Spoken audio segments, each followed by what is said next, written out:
అనేటువంటి ఎస్సీ మహిళ ఒక అడ్వకేట్ ఆమెని మోసం చేశాడు.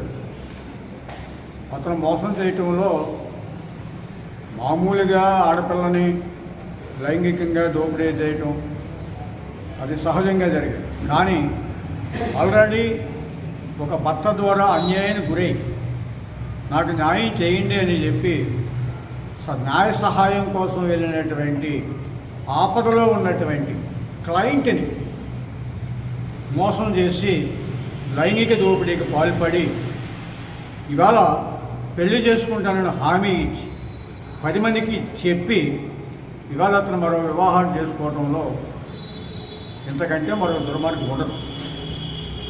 అయితే ఇక్కడ మనం గమనించాల్సినటువంటి అంశం, బాధిత మహిళ పోలీసు వారికి ఫిర్యాదు చేసింది, పోలీసు వారు ఎఫ్ఐఆర్ కట్టారు. అక్కడ వరకు బాగానే ఉంది. ఎఫ్ఐఆర్లో కూడా సెక్షన్లు సక్రమంగానే వేశారని మేము భావిస్తూ ఉన్నాం. కానీ ఈ సెక్షన్ల ఆధారంగా తదుపరి చర్యలు లేవు అని చెప్పి మా దృష్టికి వచ్చింది. ఈ సెక్షన్ల ప్రకారం బిఎన్ఎస్ 69 కానీ, బిఎన్ఎస్ 89 కానీ, లేదా ఎస్సీ అట్రాసిటీ కానీ ఇవన్నీ కలిపితే అతనికి 10 ఏళ్ళు తక్కువ జైలు శిక్ష పడదు. ఇవాళ 7 ఏళ్ళు కంటే తక్కువ జైలు శిక్ష పడేవాళ్ళు కాస్త ఉపశమనం ఉంది. వాళ్ళకి ఏదో 41 నోటీసు ఏదో ఇస్తూ వాళ్ళు వదిలేస్తున్నారు. ఇతని పట్ల పోలీసులు సాధారణ వైఖరి అవలంబిస్తే బాధిత మహిళలకు రక్షణ ఏంటి అని చెప్పి మేము ప్రశ్నలు తెలుసుకుంటాం.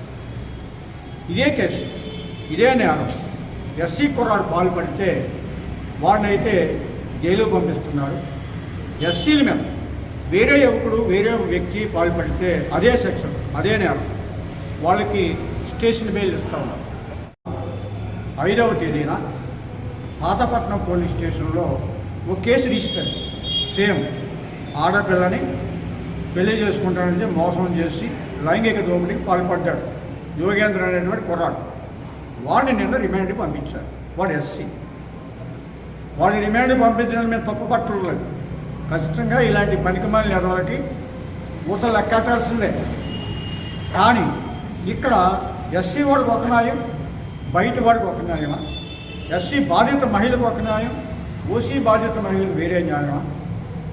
ఎస్పీ గారు, ఇక్కడ భారత రాజ్యాంగం లేదా బిఎన్ఎస్ చట్టం, ఎస్సీ చట్టం అమలవుతుందా? లేకపోతే ఎవరైతే పలుకుబడి ఉన్నాడో వాడు చెప్పే న్యాయం అమలవుతుందా? ఏ రాజ్యాంగం అమలవుతుంది? మీరు గమనించాలి. మీ నేతృత్వంలో ఇవాళ శ్రీకాకుళంలో ఒక న్యాయం, పాతపట్నంలో ఒక న్యాయం, హర్షవర్ధన్ అనేటువంటి ఒక పనికిమాలిన లాయర్ వాడినేమో రోడ్డు మీద వదిలేస్తారా? వాడిని లోపలేరు. మరి మీరు పెట్టిన సెక్షన్ ప్రకారమే ఏదైతే బిఎన్ఎస్ 69 ఉందో, ఏదైతే బిఎన్ఎస్ 89 ఉందో, ఏదైతే బిఎన్ఎస్ 64 ఉందో, ఈ సెక్షన్లు ఏం చెప్తున్నాం? ఖచ్చితంగా 10 ఏళ్ళు పైబడి జైలు శిక్ష ఉంది కదా. 10 ఏళ్ళు పైబడి జైలు శిక్ష ఉన్న వాడికి స్టేషన్ బెయిల్ వర్తించదు కదా. వెంటనే లోపల వేయాలి కదా. వాడు బయట ఉంటే సాక్ష్యాలు తారుమారు చేస్తాడు కదా. దీంట్లో పోలీసు అధికారులు నిందితుడితో కుమ్మక్కయ్యారు. కాబట్టి ఈ కేసుకు తోడు పోలీసు అధికారుల మీద కూడా సెక్షన్ 4 ప్రకారం చర్యలు తీసుకోవాలి. ఇక 3వ విషయం, అతను 35 ప్రకారం బార్ కౌన్సిల్ యాక్ట్ ప్రకారం అతను వచ్చినటువంటి క్లయింట్ని మోసం చేసి ఆడపిల్లని ఇలా మోసం చేయటం అతను న్యాయవాది వృత్తికి అనర్హుడు.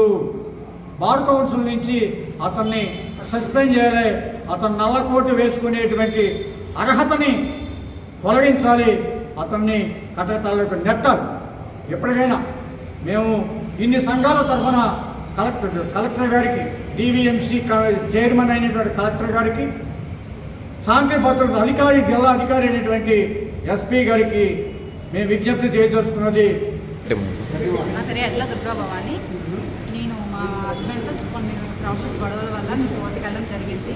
ఆ లాయర్ గారు నాకు ఎలా పరిచయం అంటే, మా ఇంటి ముందు పైడి సుకన్య అనే ఆవిడ తన పరిచయం చేసిందండి. ఆవిడ కేసు విషయంలో ఆయన దగ్గరికి తీసుకెళ్లారు.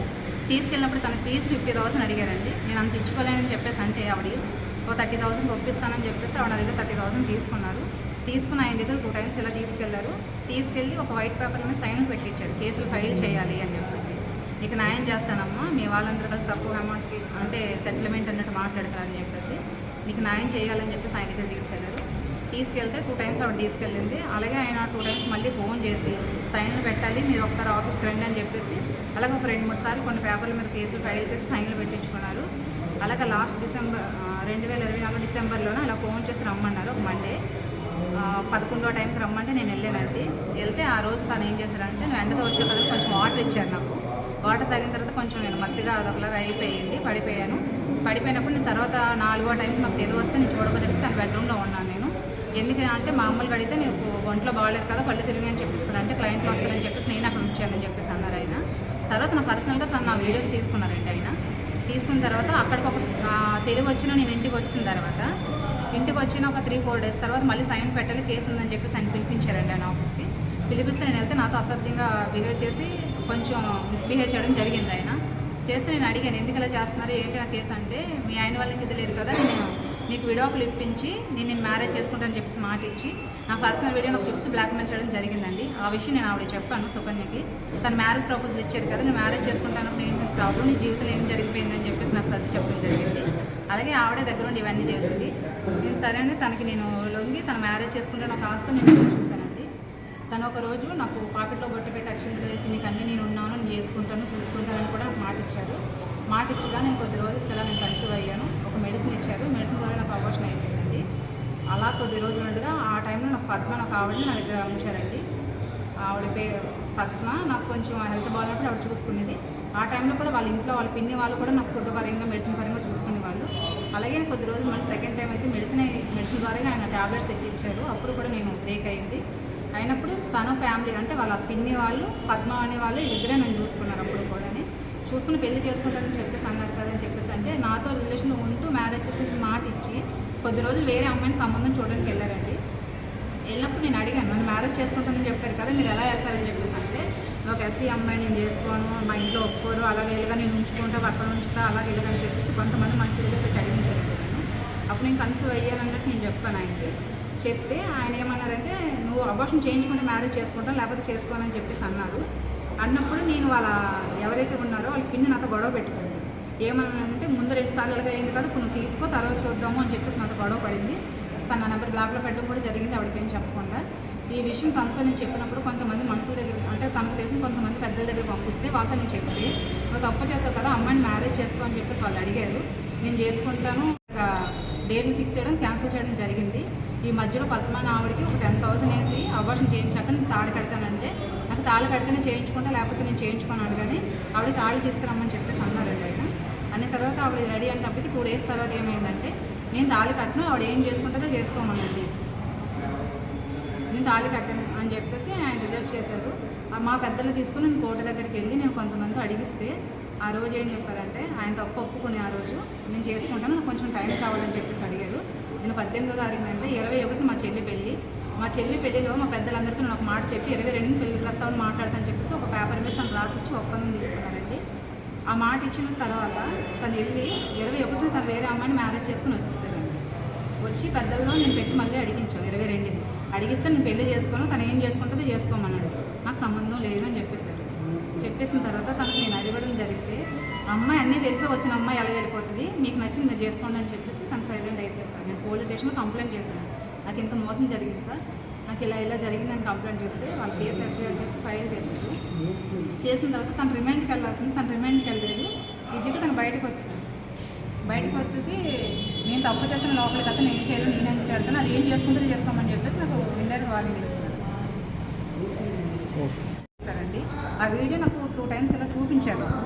చూపించిన తర్వాత ఆ వీడియో నా దగ్గర ఉంది, నేను కనబడను, నువ్వు ఒక్కదానివే కనబడతావు అని చెప్పేసి నాకు మెసేజ్లు పెట్టడం, తన వీడియో చూపించారు. తన దగ్గర 2 మొబైల్ ఉన్నాయి సార్, ఒక మొబైల్ కాదు 2 మొబైల్ ఉన్నాయి సార్. తన రిమైండ్కి వెళ్ళాలి సార్. తను ఏ నల్ల కూడా చూసుకుని అయితే నా జీవితాన్ని ఇచ్చేశారో నాకు న్యాయం కావాలి.